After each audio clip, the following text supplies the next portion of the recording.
يريد الله بكم اليسر ولا يريد بكم العسر.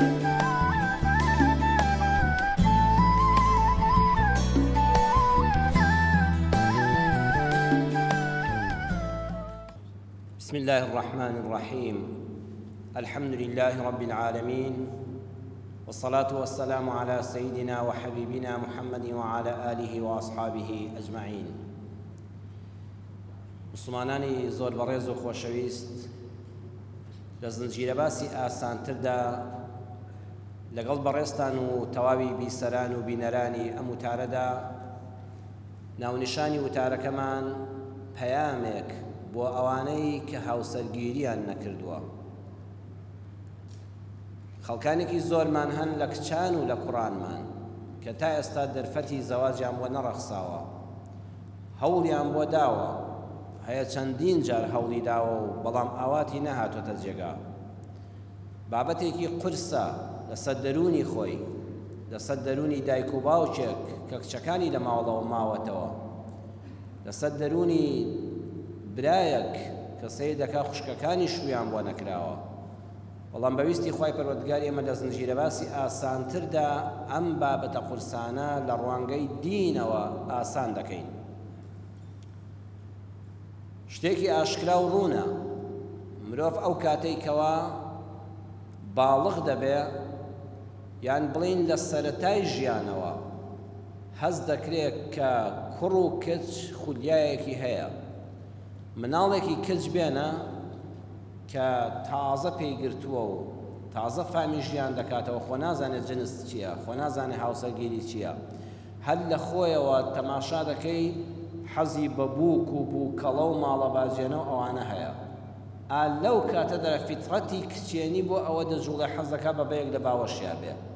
ماڵە خنجیرانەیەکی هەبێ، چێشتۆڵەیەک لێنێ، یعنی ئەو مناڵە کچە لەو مناڵیەوە ئەو فیترەتەی هەیە. کوڕیش حەز دەکات سیارەی هەبێ، ئیشی کەسابەتی هەبێ، سیلاحی هەبێ، ئەوانێکی ئیشی پیاوانە، حەز دەکا وەکو پیاوی خۆی بنوێنێ، تۆپی هەبێ. کە گەورە بوون و گەیشتنە باڵغ بوون، هەموو مرۆڤێکی ساغ و سەلامەت لە ڕووی دەرونی و جەستەییەوە حەزی بە دروستبوون لەگەڵ ڕەگەزی بەرامبەردا دەبێت بە شەرعیەکەی. هەروە حەزی بەوە هەیە ئارامی دەرونی لە ئامێزی ڕەگەزی بەرامبەردا بەدەست بێنێ. خوای پەروەردگار لە قورئانە دەفەرمێ لە سوورەتی ئەڕووم ئایەتی 21دا: ومن آياته أن خلق لكم من أنفسكم أزواجا لتسكنوا إليها وجعل بينكم مودة ورحمة إن في ذلك لآيات لقوم يتفكرون. أما لنشانو بالقودة صلاة خوايا، يعني باسكردني أم بابتانا ضرورة دينا مزقوتة. ئێمە لە شەوانی قەدر داین، لە مانجی ڕەمەزان داین، ڕەمبێ کەسێ بڵێ مامۆستا چۆن ئەمانەمان بۆ باسکە. خوا دەفەرمێ ئەوە لە نیشانە و عەزەمەت و دەسەڵاتی منە کەوام کردووە خۆشەویستیم خستۆتە نێوانی هەردوو ڕەگەزی نێرومێوە، بۆ ئەوەی کەوا بە حەڵاڵی بە شەرعی خوا بەیەک بگەن. لە نێوانیاندا دووشت هەیە، مەوەدەتەن و ڕەحمە. ئێمە مەحەبەتمان هەیە لەگەڵ مەوەدەتدا، دوو شەی جیاوازن لە قورئاندا. مەوەدەت واتە خۆشویستنی کەسێک تەنها لەبەر خۆی و پێبەخشینی ئەوەی لە تواناتدا هەیە بە بێ مقابل. دەکرێت تۆ ڕەفیقێکت خۆش بوێ لەبەرەوەی شەریکتە لە مامەڵەدا، لەبەرەوەی لێی سوودمەند بووی، یان پێی دەبەخشی بۆ ئەوەی مەدحت بکە، بڵێ پیاوێکی سەخی تەبیعەتە، بۆ ئەوەی سوپاست بکە، بۆ ئەوەی جارشکەوە تۆ دەعوەت کاتەوە. بەڵام لە بینی ژنومێردا بەڕێزان ئەوە نییە، تۆ خۆشت دەوێت بەس لەبەر خودی خۆی خۆشت دەوێت، چاوەڕێ ناکەی ستایشت بکە، چاوەڕێ ناکەی پاداشت بداتەوە. پیاوانی بەڕێزی وەکو جەنابتان ئامادەیە ئەگەر هەموو دنیا هی ئەو بێبی بەخشێ بە ژنەکەی، دێخۆ لە پێناویەوەدا نێ بچێت داوەتی بکاتەوە، هەر حەز دەکات بەخشینێکی بێ بەرامبەر، خۆشەویستیەک تەنها لەبەر خاتری خود. بۆیە مەوەدە جیاوازە لە مەحەبە لە مستەلەحی قورئانیدا. پاشان ئەمە لە سەرەتای هاوسەرگیریەوە، کوڕکچێکی لاون و هەموو لەشیان گوڕ و تین و جنس و سێکسە بەرامبەر یەکن کە بە یەک دەگەن ئەو مەوەدەیە هەیە. ئەگە پیر بوون، پیرەمێردێک و پیرێژنێک کاری سەرجەگاییشیان بە یەکتر نەماوە ئافرەتەکە گەیشتە سینی ئەسوو پیاوەکەش چۆتە کامەڵ بوونەوە ئالەوێدا وەڕەحمە ئەمجا سۆزیان بۆ یەکەیە چەندین وێنەم بینیوە کابرا پیرێژنە پیرەمێردەکە قاچی گرتۆ دەیەوی خاتە سەر وڵاقێک دەرگای سارێ بۆ دەکاتەوە خۆیشی جنسی پێی نەماوە لەوێدا سۆزیان بۆ یەکتر هەیە ئەو پیرەمێردە دەمرێ و پیرێژنە چۆن بۆی دەگریا ئەڵە ماڵەکەم وێران بوو چراکەم کوژایەوە زانێ کوڕێکی 14 ساڵ لە باڵەکەی ڕۆیشتووە ئەوە ڕەحمەتە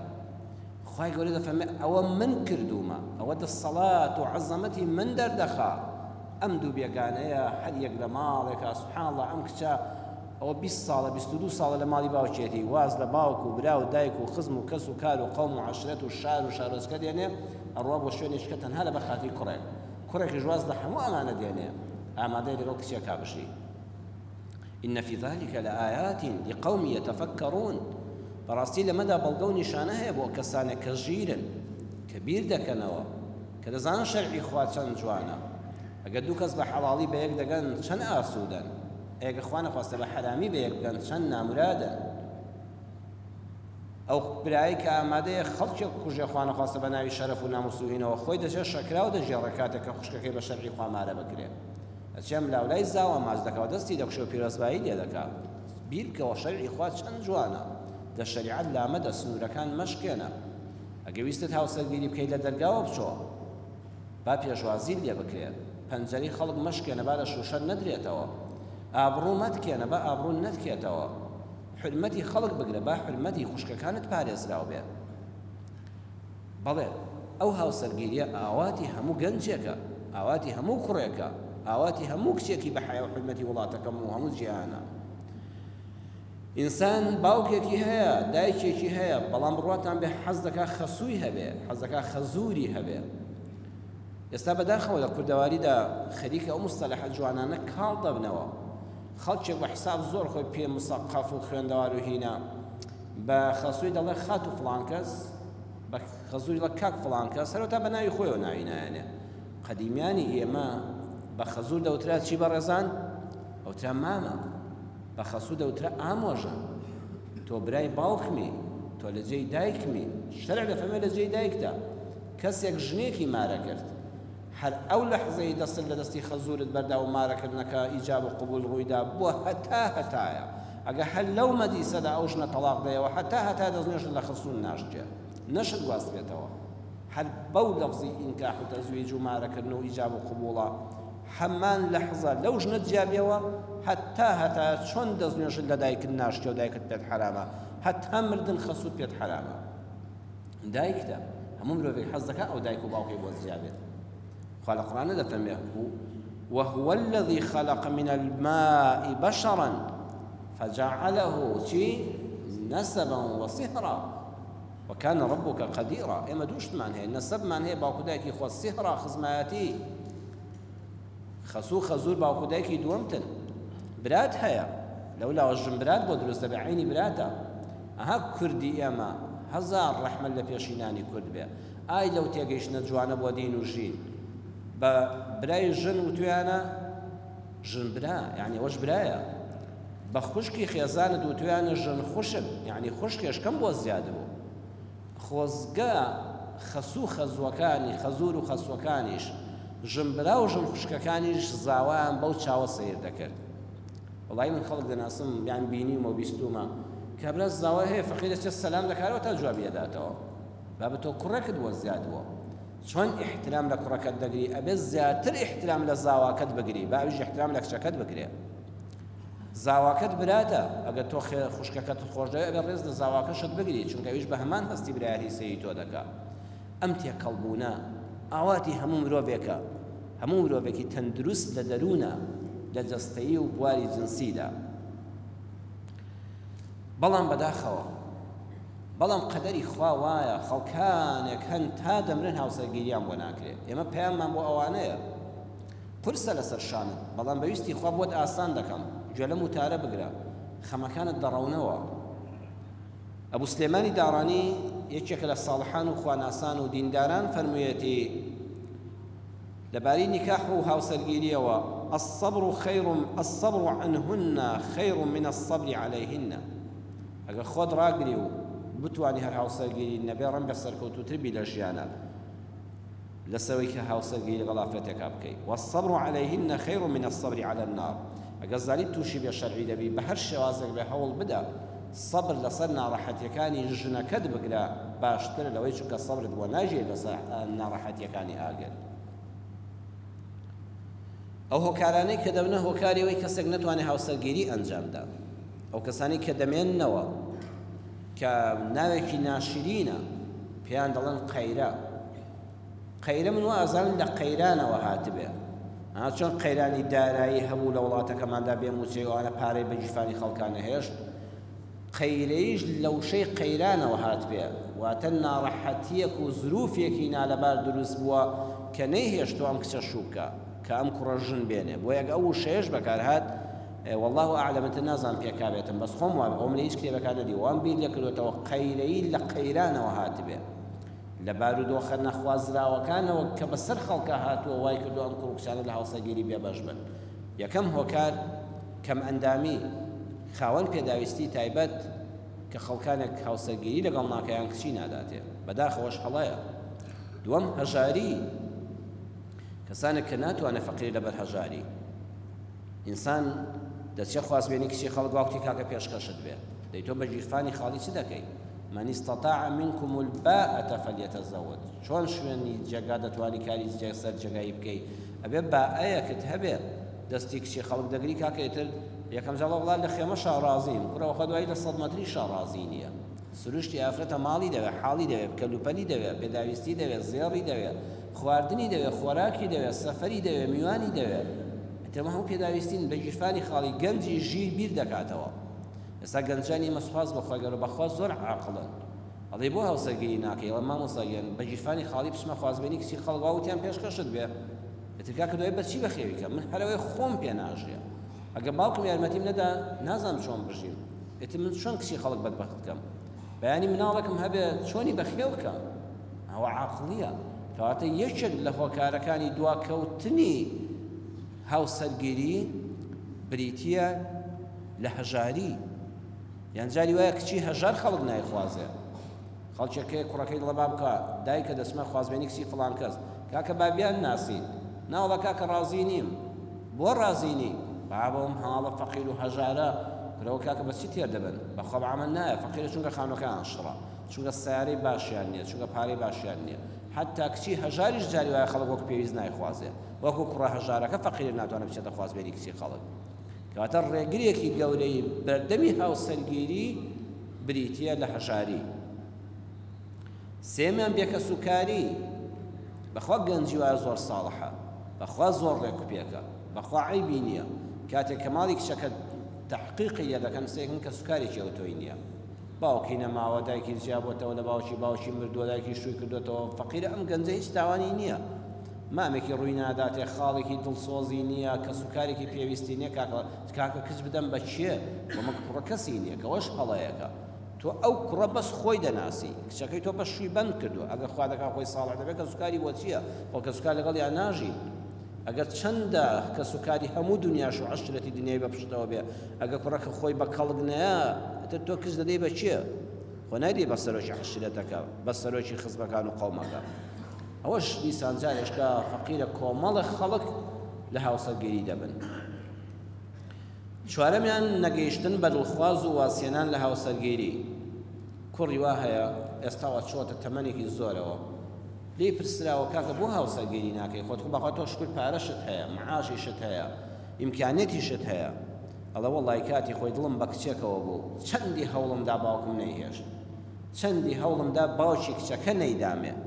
ئێستا دنیام بەسەر چاو تاریک بووە جارشکە بڕیاندا هاوسەرگیری نەکەم یان کچێکە کە نای هەڵە شوو بە کوڕی فڵان کەس بکەیتە منعی لە شووکردن گرتەوە مانی گرتەوە وازان دنیا کوڕی چکەی تێدا نییە ئەتە فەقیر وەختی ئەس بە خۆی ئەزانێ تەمەنەکان زوو تێدەپەڕن هەر وەختێ بە خۆت ئەزانی سەر و قش سپی بوو تازە ئیتر ئەو کوڕەشی لەدەستچوێژ ئەو کچێ لەدەستچوو ئەوە یەکێکە لەو هۆکارانەی کە بەداخەوە دەردێکی کوشندەی وڵاتی ئێمەیە وڵی ئێستا پێم عیبە جای ئەمانە بە جەنابتان باسکەم ڕۆژانە کوڕی گەنجی وا دەبینم ئەوە فەقیرە باوشی بۆتە مانیع و ناڵەکسی فڵان کەس بخوازێ یەکاکە بۆ وڵا لە عەشرەتی خۆمان نییە وڵا لە حیزبی خۆمان نییە وڵا لە شاری خۆمان نییە ئەتوانی ڕوونکردنەوە بدەیت دەتوانی کار ئاسانکرێت دەتوانی لەمپەرەکان لابەرین لاپەڕەکۆنەکان هەڵدەینەوە لاپەڕێکی سپی بەسەر نوێیەکانەوەی نوێماندا ئەم گەنجانێکە پێدەگەن با لەو پیسیانە ڕابردویانەوە نەکلێنین تۆ دوژمنایەتی عەشیرەتی لەگەڵ عەشیرەتی فڵان کەسا هەبووە ئەو کاتام کوڕە لەدایک نەبووە ئەو کاتام کچە لەدایک نەبووە چ پەیوەندی بەوەوە هەیە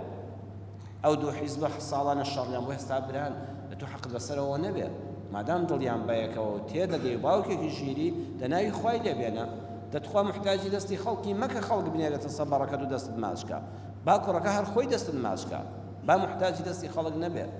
با کچەکەت بە دڵی خۆی شوو بکە چونکە کە بە دڵی خۆی شووی نەکرد هەتا ماوە ناحەسێتەوە حیفە بەخوا لە سەدەی 21 لەم سەدەی تەکنۆلۆژیا و پێشکەوتنی مرۆڤایەتیدا هێستا ئێمە خەڵکێکمان هەیە تەداخل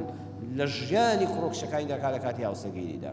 کوڕێک عارەخۆر نییە قومارچی نییە پیاوکوژ نییە دز نییە تریاخۆر نییە کاسبە محتەرەمە ئەهلی مزگەوتە نوێژ و عیبادەت دەکات بەخوا کەم و کوڕی لە منیشی مامۆستای مزگەوتی شاهەیە و لە تۆی مام حاجیشە هەیە و لەوی گەنجیشە هەیە چی هەیە بێعیب بێ بەڵام لەخوا بەسەر کابرا 50 چاکە هەیە ئەگەر دوو کەم و کوڕی بچووشیە بێ بە ئیزنی خوا چاکی کات کەواتە یەک هۆکاری چوارەم نەگەیشتنە بە دڵخواز پێنجەم بێوەفایی ئەویندارەکەی کەوازی لێ هێناوە ئەمیش متمانەی بە کەس نامێنێ کوڕێک و کچێک لایە 2-3 ساڵ دڵیان بەیەکەوە بەلاوە لە کچەکە شووی کرد چۆن ئەو کوڕە تازە هەموو کەسێکی بەرچاو دەکەوێت متمانەی بە کەس نامێنێ یان جارێ بە پێچەوانەوە کوڕێک بە کچێک و توێتی وەحوێ من تۆ دێنم کەچی وەختی زانی کچێشکەی مارە کرد وازی لەم هێنا و پشتی تێ کرد ئەم کچە دنیا لە بەرچاوی ڕەش دەبێت ژیرانە بیر نەکاتەوە زانە پیاوی هەموو دنیا وایە ئەڵێ هیچی وەفادار نییە هیچی متمانەی پێ مەکە و خۆتی تەسلیم مەکە ئێتر فەقیرە وەختێ بەخۆی زانین لە ژیانی هاوسەرگیری بێ بەش بوو ئەمە پێنج هۆکار بەلانی کەمەوە بەڵام ئایا ئەمانە چی بکەن کە هاوسەرگیریان بۆ نەکراوە ئەو کچەی وا تەمەنی چۆ پێشەوە هەر لە ماڵی باوکێتی ئەو کوڕەی کە وا تەمەنی گەیشتە قۆناغی کامڵبوون و سەرسپیبوون و ڕیشسپیبوون و هێستا هاوسەرگیری نەکردوێت چی بکەن دانیشن خەمۆک بن بگرین تووشی نەخۆشی دەرونی بن نەخێر بەڵکو با ئەو کەسانە بیر بکەنەوە دڵی خۆیان بەم شتانە خۆشکەن ئەم بابەتە قورسە ئێمە لە زنجیرە باسی ئاسانە لەسەر ئاسانتر قسە دەکەین با ئاسانی کەن بۆ خۆیان بەم خاڵانە یەکەم زەواج هەر ئەنجامدانی شەر نییە هاوسەرگیری بەڕێزان هەر ئەوە نییە بچێ خوازبێنی کچی فڵان کەس و یەک ساڵم پێشکەشت بێ و مبارەک بێ و شەکرا و بخوێنێتەوە بیگوازێتەوە هاوسەرگیری بەختەوەربوون تێیدا شەرتە سیارەیەک نییە لە مەعلە زیارەت چوی کڕیتەوە و شەو هاتووە تەلایەکتدا و بەدڵن نەبووە بەانی دەچمەوە بە $100 زەرد دەیفرۆشمەوە هیچ مشکلە نییە خانوویەکە بەدڵم نییە لەم گەڕەکە دەیگۆڕمەوە بە خانوشکە لەو گەڕەکە هاوسەرگیری زۆر گەورەترە لەوە هاوسەرگیری بریتە لە بەختەوەربوون کەواتە تۆ ئەگەر سەیرێک بکەی ئەو کەسەی کە ژنت نەهێناوە ئەو کچەی شوود بۆ نەکراوە وەرە ڕۆژانە سەرێکی ئەو مەحکەمەیە بدەست چۆن ئەو ژن و مێردانە بەرامبەر یەک وەستاون و لە یەکتر جا دەبنەوە تەلاق دەدرێت دەڵێ خوا ئەشکر بۆ تۆ چانی من تەلاق نەدراوم چانی هەر ژنم نەهێناوە ئەم بەدبەختیم توش نەبووە کەمادە دیارە منیش لەوانەیە بەختەوەر نەبووم وەکو مەسیری فڵان کەسم لێ هاتایە ئەڵێ خۆزگەم ژنم بێناوە مناڵم ببووە شوم کدا و دایک بوومایە مناڵێکی نەکبەت ببینە کە چۆن باوکو دایکەکەی چست چەند مەسەر یەکی ژیان دەشێشن بەهۆی ئەو ئەولادە نەکبەتەوە بە حەیاتی کابرا کەس پێینەوە تۆ درۆ دەکەی بە حەیاتی ئەو ژنە داماوە کەس پێینەوە تۆ ڕوود ڕەش بێ ڕۆژی 100 جار بەهۆی کوڕە خراپەکەی هەیە ڕووی باوکو دایکت ڕەش بێ کە تۆ دەبینی ئەمە توش نەبووە خوالێت بەزیابێت چانیە دایک و باوک نەبووم و زەواجم نەکرد و ئەولادێکی ئاوا نەکبەتم نەبوو کە خەڵک ژیانم پێ بدا لە کاتێکا من زەرەدم بۆ مێرولەیەک نەبووە لە ژیانە کەواتە هاوسەرگیری کە بۆ نەکراوە قەدەری خوالێکدەوە کە خوا تۆی خۆش بیستووە چونکە ڕەم بێ ئەنجامت بدایە بەختەوەر نەبوویایە بەختەوەریشی نەبێ هەر نەبێ باشترە دووەم زەواج هەمووی خۆشیش نییە لە حەکیمێکیان پرسیوە کاتی خۆی وتیان ما تەقول فی الزەواج لەبارەی هاوسەرگیریەوە جەنابی حەکیم و زاناڕەئی چییە وتی لەزەت شەهر وهەم دەهر وتی وەڵام مانگی یەکەمی خۆشە کە ژن دێنی تر مرتاحی بەڵام لە دوایەوەدا حەتا دەمری خەم لەسەر خەم مناڵ دەست پێ دەکە ئەلە وەڵڵا شیرینیە ئەوە دایبینیە ئەوە ژن بەو خان و ڕازینی ئەوە دراوسێ خراپ بوو ئەوە ماڵی خەزوور لێم ڕازینین ئەوە لەگەڵ ژنەکەم لەگەڵ ماڵی دایکمان ناگونجێ کاگە خەم لەسەر خەم دەست پێ دەکە وتی لەزەتی یەک مانگە بەڵام خەمی هەموو ژیانە وتراوە الزواج قلعة محاصرة من كان خارجها يود الدخول إليها ومن كان داخلها يود الخروج منها وتوانا هاوسەرگیری پێشینان وتویان ئەوانەی هەندێک حەکیم و زاناکان وتویانە وەکو بینایەکی قەڵا وایە ئەوەی لە دەرەوەیە دەڵێ خۆزگە بچوومایە ناوە بزانم داخۆت چۆنە هەر بەس جارێک چاوم پێ بکەوتە ناو ئەو بینا و قەڵایە چۆنە ئەوەی لە دەور ژووریشەوە گیری خواردەڵە بەس ئەم جارە ڕزگارم بێت لەم دەرگای ڕابکەمە ئەو دیوە بچمە ئەو دیوە هەردووچیانن پەشیمانن زەواجیش دەڵێ ئاوایە ئەوەی نەیکردە دەڵێ تۆ بڵێ ڕۆژە دەستم لە دەستی خانماوێ و ئاڵقە بگۆڕینەوە ئەوەی کەشیڵە بەخوا چاک توش بووم ئای سنگڵەکان چەند بەختەوەرم بۆ خۆتان کەواتە تۆش کە هاوسەرگیری نەکرد دەڕۆم بێ بەختەوەرێکی زۆریشت هەبێ هەروەها وتویانە هاوسەردار کۆیلەیە قەیدێک بە قاچ و دەستێوێتی بەڵام ئەوەی بێ هاوسەرە کچ بێیان کوڕ بێ ئازادە إذا أردت أن تبيع حريتك تزوج ئەگەر دەتەوێت ئازادی خۆت بفرۆشی ئەڵقەیەکی کۆیلایەتی لە گەردن تابێ زەواج بکە هاوسەرگیری بکە کچ کوا حڕێتی جارانی ما کوا کوڕە و حڕێتی جارانی ما کوڕ بوو بۆ خۆی سەعاتێکی شەو پاتەوە چ لێی دەپرسی ئێستاگە پیاوی وەرە با سەعات 12 بێتەوە خانم لێت ڕاپەڕێ بە تاکە نعلەوە کەس گوجاران لە ماڵی باوکی ئەو بە ئارەزوی خۆی داهاتوو دەچوو ئێستاکانە کاکی و زاوالی قبوڵ ناکە بە ئارەزوی خۆی بێ و بڕوە کوێی کەیف لێ بوو ئەوە قەیدێکە و لە ملتایە بۆیە کە تۆ هاوسەرگیری نەکردو کاکە دنیا بەسەر خۆتان مەڕوخێنە تووشی نەخۆشی دەروینی مەبە بیرکەوە بڕە بڵێ بەخوا من زۆر ئازادترم لەوانەی کە هاوسەرگیریان کردووە سێم ژیان هەر زەواج نییە زۆربەی ئەوانەی هاوسەرگیریان نەکردووە لە کوڕان و لە کچان لە گەورە کەسایەتیەکانی مێژوون کاتێک ئەم وتارەم ئامادە دەکرد کتێبێکم لە کتێبخانەکەمە بەر چاوکەوت العلماء العزاب الذين آثروا العلم على الزواج أم كتابا زاناي خالي خوش بناوبانج إسلام عبد الفتاح أبو غدا كالصالح 1907 وفاتي كر أم كتابين سيوا العلماء العزاب الذين آثروا العلم على الزواج توسطوا نود لا برايا سيو بيانش كسايتي قولي جهاني إسلامي تدايا سيو بيانش كسايتي كيستوفاتي عن كدوا أو هلا وندين سيوا أما أو علماء بزانبون كهاوسەرگیریان نەکردووە یەکێکیان ژنە ئاخریان بە ناوی کەریمە کچی ئەحمەدی محەممەدی حاتمی مەرزوویە کە ئافەتێکی زۆر زانا و ناودار بۆ چەندین مەلا لە خزمەتیان خوێندویان و دەرسیان خوێند و ئیجازەی مەلایەتیان وەرگرتووە هەتا مردووە زەواجی نەکردووە جا سەیری ئەم عولەما گەورانە یەکێ لەو زانایانە کێیە ئیبن جەریری تەبەری إمامي طبري تفسير نيل القرآن أبقات تفسير طبري مفسر ومحدث هم زانا بتفسير هم محدثي فالمدكاني في صلى الله عليه وسلم إمامي طبري حتى وردوا زواجين كردوا بساطي شيئا زاني بن عوبان محمدي كري عمري الزمخشري تفسير زمخشري هم موصاني برز زانن كان تفسيرك بن عوبان مفسر القرآن بو زواجين كردوا إمام نووي شافعي دوام كمذهب الشافعي جارش كزيندو كردو تو إمام نووي رحمة الله عليه أمو جمعان جوتاني الله إمام نووي فرموا أو إمام نووي فقيه بوا محدث بوا قدوة بوا زاهد بوا حتى مردن جنينة يناوا قد جارك دجاران هاوسەرگیری كردو ابن تيمية حراني زاني بناوبانگي كرد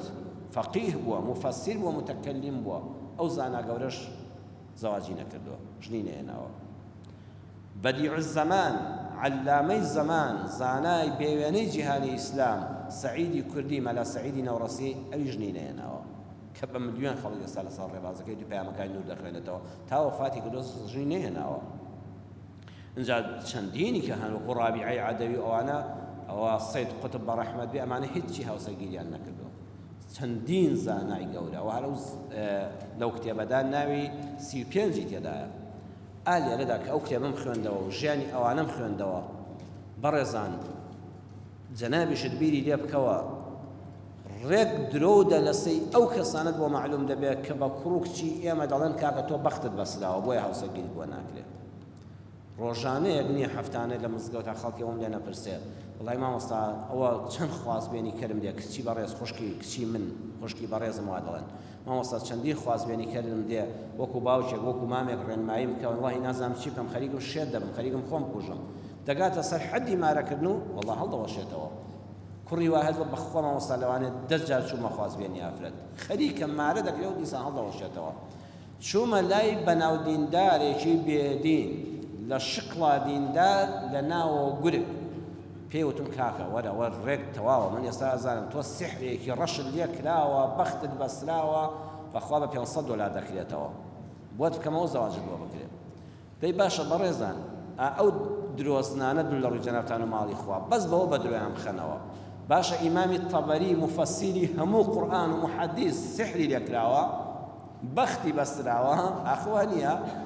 ئیمامی نەوەوی کە هەرچی علم و شەریعەتی مەذهەبی شافعیە من و تۆ و باو و باپیرانمان لەسەر هینی ئەو کردومانە تخوا سیحری لێکراوە بەختی بەسرا بوو جوانترین گەنجی قۆز بۆ زەواجیشی بۆ نەکراوە ڕەمەدان جاژ محاولەی کردبێ خوانە تەرکی دنیایان نەکردووە لە دین حاڵی بوون هەوڵیاندا و خۆی گەورە بە نسیبی نەکرد قەت ڕۆژە بیریانەوە کردەوە لە من بەختم بەسراوە بۆیە ئەم شتە لە منەوە وەرگرن هیچ بە شەرێک نییە لەم سەر زەوێدا لە کوڕ و لە کچ بەختی بەسریان بەختی بکرێتەوە بەخت بەستن و ئەوانە درۆیەکی شاخدارە کەسانێکی ناحاڵی لە دین و ژین دابڕاو لە ئیسلام دابڕاو لە کۆمەڵگا دابڕاو لە عەقڵ و مەنتیق بۆ گیرفان پڕکردنی خۆیان و دڵکرمێکردنی ئەموو ئەو بجاوب بەڕێزان کچ هەبوو با تاقی بکاتەوە مێردی هەبێ و چوار منداڵی هەبێ بچێ بڵێ مامۆستا وەڵای فڵان کەس شوم بۆ ناکرێت یەکسەر بێ ویژ وەڵا بەختت بەسرا و کڕباوە چوار منداڵی هەیە بەختی بەستایەکی توال لە خۆ ڕوون بێدەی ئەوانە هیچ شتێک نازانن ئەو عالمە گەورانە زەواجیان بۆ نەکراوە ئەو ژنە شێرە ژنانە گەورە زانانە باشە ئەوانە سحریان لێکراوە ئەوانە بەختیان بەسراوە نەخێر ئەو شتانە ئەسڵ و ئەساسی نییە قەدەری خوایە نەبەختی کەس بە کەس دەبەسترێ نەبەختی کەس بە کەس دەکرێتەوە نە کەس بەدبەخت دەبێ نە کەس خۆشبەخت دەبێ ئیلا یەک کەس ئەمەی پێ دەکرێت ئەویش کێیە بەس ئەڵڵا بەس تەنها ئەڵڵا و ئەگەر لە چەند حاڵەتێکە هاوسەگیریەکەت بەرەو شکست ڕۆی هەر هاوار بۆ خوا بەرە بڵێ حەسبی الله ونعم الوەکیل بڵێ خێری پێوە بووە من دڵنیام خێر لەوەدا هەبووە ئەو کەسە بۆ من شیاو نەبووە خوا منیشی خۆشویستەوە ئەو کچەشی خۆشویستووە بەویستی خوا ئەو کچە پیاوێکی لە من باشتری بەنسیب دەبێ بۆ منیش خوا کچێکی لەوی باشتر داناوە من و ئەو نایزانین خوا هەردووکمانی خۆش دەوێت قەدەرەکەی هەڵوەشاندۆتەوە بە ئیزنی خوا چاکترمان بەنسیب دەبێت پاشان ڕاڕامە بە سوبحان الله ئینسان وایە دەرونی خۆت چۆن بێ ئەو کوڕۆکچانە خەریکە تووشی نەخۆشی دەرونی دەبن کە دووسێ جار ترساوە جاری چوارم کە خوازبێنیکەی دەڵێ بەخوا زەحمەتت بێ هەر شتێک بۆ خۆی کتر زەحمەتە بەخوا نابێ زەحمەتەی لێ مەدە خۆت گەشبین بە خۆت ئاسانکار بە خۆت مەچۆ لای فاڵچی ئەمانە بەس ذکری حەسبی الله ونعم الوەکیل خوایە کار و کردەوەی خۆم هەمووی دادەستی تۆ پشت و پەنام بەس تۆی خوایە کارم بۆ ئاسانکەی یا ڕەبی خوایە خێر بخێ ئەم خوازبێنیەوە یا ڕەبی خوایە ئەگە خێری تێدانیان نەبمە مای بەدبەختنی خۆشم و خەڵکیش خوایە باشترم پێ ببەخشی ئیتر ئاسانە بابەتەکە زۆر ئاسانە هەر پرسیاری کەسی نایە وڵام ئەم وتارە و مێدەوارم وڵامی زۆربەی ئەوانە بێ کە ئێستا ناڕەحەت و هاوسەگیریان بۆ نەکراوە عیسا پێغەمبەر سەلامی خوا لەسەر بێ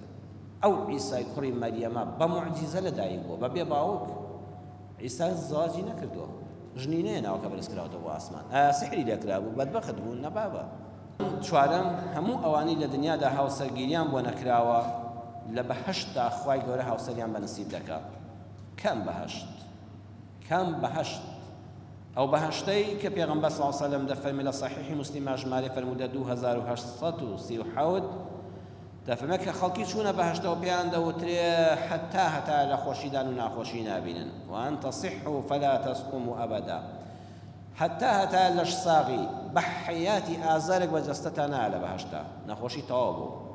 وأن تشبوا فلا تهرموا أبدا تا ماوی گەنجی بە حەیاتی مویسبی لەسەری خۆتان نابینی قەت پیری جارشکەیە قەت پێ ناگرێتەوە وأن تحيوا فلا تموتوا أبدا زندوي جارشك نامري أو كساني شيخ ابن عثيمين محمد صالح العثيمين لتفسير القرآن الكريم كتفسير الكويتي المجلد دولا بريبا جاونو دا فرميتي شيخ ابن عثيمين دا فرمي همو أواني الزواج عن نكد ولم دنيا دا لقرآن همو أو كسانوش زواج عن ونكد وخوال لقيامتها بيش عندك يعني جايوا لبن شکلی جوان نەبووە خاوەن پێداویستی تایبەت بووە هەژار بووە لە قیامەتە لەسەر شکلی جوانترین ئافرەتەکانی بەهەشت دەستنە بەهەشتەوە ئەوانە دەدرێن بە یەک و بە ئاواتی خۆیان دەکەن کەواتە ئەو کەسێک کە هاوسەگیریت بۆ نەکراوە وا مەزانم مەحروم بووی نەخوا دنیا زوو تێدەپەڕێ مادام ئیمانداری مادام خواناسی خەریکی دینداری بە کەسابەتی حەڵاڵ بە عیلم و زانست بە قیامەتێک هەیە لێ بە هەموو ئاواتەکانی خۆت دەگەی بە هەموو خولیاکانی خۆت دەگەی نە پیر دەبی نە نەخۆش دەبی نە دەمری نە تووشی ئازار دەبی نە تووشی ناڕەحەتی دەبی نە هاوسەرت ناشرین دەبێت جوانترین کەسێک بە دڵی خۆت هەڵدەبژێری هەموو ئەوانە لەو تەفسیردا دەفەرمێ دەدرێن بە یەک ئێوە کەسانی هاوسەرگیریتان نەکردووە لە کچان و لە کوڕان لە خوشکەکانم لە کچەکانم لە براکان و برازاکانم ئێوە گوێ لە قسەی خەڵکی مەگرن لە لۆمەیان مەترسن ئەو ڕەخنانە زەواجیشتان بکردایە هەر لێتان ڕازی نەدەبوون بەداخەوە کچ هەیە فەقیرە شوو دەکا ئەڵە وەڵڵی بۆیە شوم کرد هەرچی دەهات ئەوە شوون نەکردووە ئەوە هەر ماویتی ئەوە وەختمە بەخەبار لە قسەی خەڵک ڕزگارم بێ کوڕ هەیە فەقیرە ژنی هێناوە لە داخەوەی هەر پیاوەتە ئەوە هەر زەواجن نەکرد ئەوە هەر زەواجن نەکرد لە داخانەوە فەقیرە خۆی توش کردووە کاتێک کە وەختی نەبووە کاتێک کە نەی بووە یان کچەکە بەدڵی خۆی نەبووە لەبەرەوە گوێ لە قسەی خەڵک مەگرن ئەو خەڵکانەی کە تەداخل لە ژیانی خەڵکا دەکەن ڕووی دەمم لە جەنابتان نەبێ ئەوە زۆر بەڕێز و بە حورمەتن ئەهلی مزگەوت بیسەران و بینەرانی ئەوتارەش دوو لە ڕووی جەنابتان ئەو کەسانە دەگرێتەوە کە ناڕۆشن بیرن قەت بە کچێک مەڵێ لە ژیانە ئەو مافە بە خۆت مەدا بۆ هاوسەرگیری نەکردووە بۆ با بۆ خۆی عەقڵی پێ ناشکێ بۆ خۆی نازانێ بۆ ئەو کوڕە باشە لە تۆ ژیرتر نییە کە نازانە زەواج چییە و ژن مارەکردن چییە و خێزان چییە زۆر ناشرینە زۆر کارێکی ناڕەوا و ناموسڵمانانە و ناڕۆشن بیرانەیە لە توێ بەڕێز ناوەشێتەوە کە ئەهلی مزگەوتی کە خوێندەواری کە دنیات بینیوە کە پیاوی و ژنی بە حورمەتی تەداخل لە ژیانی کەسان نەکەی لە ئێستاوە زمانت داخکە بۆ یەک جاریتر بە کچێک بۆی بۆ شوون نەکرد ئەو بۆ هاوسەرگیری نەکرد ئەوە هەر مێردن نەکرد ئەوە هەموو عالەم ژنی هێنا ڕەفیقی تۆ چوار مناڵی هەیە وازی لێ بێنە بەڕێزم زمانی خۆت بگرە خوای گەورە ئەوەی بەقەدەر بۆ نووسیوە وازی لێ بێنە و ئەو بابەتە بۆ خۆی باشتری لە دەزانێت ڕەن بێ زۆر خەڵکی زانای گەورە بێ کتێب بابەتێکم خوێندەوە هەر یعنی وەکو نوکتە نووسراوە هەر وەکو قسەی خۆشش من لە مزگەوتا بۆتان باز دەکەم ئەو کەسەی کە ئەمریکای دۆزیەوە ناوی چێ بوو کریستف کۆڵۆمب ئەڵێن کریستف کۆڵۆمب کە ئەمریکای دۆزیەوە خوا ڕەحمی کردەوە ژنی نەبووە ئەگەر ژنی هەبووە ئەو ئەمریکای ئێستا نەدۆدۆزرایەوە ئەو کابرا کە نووسیوێتی محەممەد ڕەزا ئارمیون نووسەرێکی فارسیە و مامۆستا جەبارتەنیا کتێبەکەی کردووە بە کوردی لەوێدا دەڵێ بۆ ئەمریکانە دۆزرایەوە دەڵێ لەبەرەوەی کاتێک کە ژنی هەبوویە بەشنەکەی دەگوت وڵا ئافرەت بە تەمام ئەوە وڵاتێکی تازە هەیە جیهانێکی تازە هەیە کەشفی دەکەم و دەچم و دڵنیام لەو بەری ئەو ئاوەوە جیهانێکیکە هەیە وشکانێکی تر هەیە شوێنێکی ژیان هەیە ژنەکەی دێڵە ئەوە مەبەستن لە چییە ئەو بۆ کەسی کە بیری لەوەی نەکردێتەوە یعنی تۆ لە هەموو کەس عاقڵتری بەخوا لە ئێستا دیەکردەوە دوای ئەگە بیستە هە بڕۆی لەگەڵ چێ دەڕۆی بۆچی دەڕۆی چۆن دەڕۆی دۆزینەوەی چی بۆ بەتەنیا دەڕۆی کەی دەگەڕێەوە ئەی تا دەگەڕێەوە من چی بکەم دەتوانم من بێم لەگەڵت ڕاستم پێ بڵێ لەو کەشتێدا کە پێی دەڵێت خواژنی تری تێدایە حەکسە دڵی بۆ کرمێ دەوێ بۆ لە ژن لە کەشتێکەدا هەیە ئەی کەی دەگەڕێەوە ئەم بەرنامەیە لەکەیەوە داڕشتەوە پرست بە من نەکردووە ئەی بۆ دیارە ئەو کاتانە لەگەڵ منە دانیشتی و ڕوتیانە بووم بیر لە شتێک کردێتەوە بۆ باز نەکردوم ئەڵێ ئەم ژنەکە مێشکی دەکۆڵی مەبەست لەم نەخشەیە چییە چۆن ئەم هەواڵەت پێوتم من هەرگیز تێناگەم ئەم دۆزینەوە سوودی بۆ ئێمە چییە بێجگە لە تۆ کەسی تر ئەمەی ئەم عەقڵەی نەبوو ئەگە هەر چی دەبێ منیش لەگەڵ تا بێم بەخوا ئەگە بێم خۆ دایکیشمان بەجێ ناڵی دایکیشمی شوێن جینیان نەدێت دەبێت دایکیشم لەگەڵمان نابێ بەڵام بەو مەرجەی لە کەشتێکەدا ژنێکی تری تیانە بێ ئەمە قبوڵم نییە ژنێکی دەبێ ئەڵێ بەخوا کابرێک کاکە وازی لێ بێنە ئەو کەشفەم هەر نەکرد بە ئەمریکا هەر نەبێ لەبەرەوە تۆ داهێنان زۆرە عەقڵی خۆت مێشکی خۆت عیلمی خۆت ئەگە هاوسەگیری نەکراوە بەخوا زۆر ڕێگای تر هەیە خۆتی پێوە خەریکەی و پاداشتیش لای خوایە هەر ناڕەحەتێک ڕۆژگارێک بەو دڵە تا بێ و کە سەرێکت بۆ بێ ئیلا بەسەر تا تێناپەڕە تاخوا ئەجرێکت دەداتەوە تاخوا لە گوناهێکت خۆش دەبێت تاخوا لەوە باشترت پێ دەبەخشێ و بەهەشتیش عەرزم کردن دنیایەکی فانی و کۆتاییە بەهەشتی نەبڕاوە چاوەڕێی هەمومانە یا ڕەبی خوا لە ئەهلی بەهەشت قبوڵمان فەرمووی یا ڕەبی خوا لە گوناهەکانمان خۆش بی لە ئەهلی بەهەشت قبوڵمان بفەرمووی خوایە گیان ئەو کەسانی کەوا زەواجیان بۆ نەکراوە خوایە کاریان بۆ ئاسان بکەی یا ئەرحەم الراحمین لەگەڵ هەموو ئەم دەستە بەدەستنوێژەکاندا لێت دەپاڕێمەوە لەم شەوە پیرۆزەدا لەم مانگە مبارەکەدا لەم ماڵی خوایەدا یا ڕەبی خوایە هەموو ژن و پیاوێک چۆن کاتی خۆی کە چوونە ماڵی خاڵی خۆیان و زەواجیان کرد هەر ژن و پیاو بوون دوای ئەوەی کوڕ و کچیان هەیە و ئێستا کوڕی عازەب و کچی عازەبیان هەیە خوای دوو بە دوو بیان هێڵێەوە هەموو کوڕەکانیان بچنە ماڵی خۆیان هەموو کچەکانیان بچنە ماڵی خۆیان یا ڕەبی خوایە هەموو کچێک بە دڵخوازی خۆی بگا هەموو کوڕێک بە دڵخوازی خۆی بگا بە حەڵاڵی بە شەرعی خوا بە ڕێک و پێکی بەدەست ماچکردن بە حیا و حرمەتەوە کوڕ و کچەکانماندا بمەزرێن یا ڕەبی خوایە ئەوانەی هەژارن دەرگای ڕزق و ڕۆزی فراوانیان لێ بکەیەوە ئەوانەی کەوان نەدارن خوا ڕەحمیان پێ بکەی دەرگای زەواجیان بۆ ئاسانکەی یا ڕەبی خوایە ئەوانەی نەخۆشن شیفای بەخێریان بۆ بنێری ئەوانەی زەواجیان کردو منداڵیان نێوداوای دوعای خێر دەکەن خوای ئەولادی ساڵحیان پێ ببەخشی خوای ئەولادی ساڵحیان پێ ببەخشی عاقبەتی هەموو لایەکمان خێرکەی تاعات و عیبادەتمان قبوڵکەی وصلى الله على سيدنا محمد وآخر دعوانا أن الحمد لله رب العالمين يريد الله بكم اليسر ولا يريد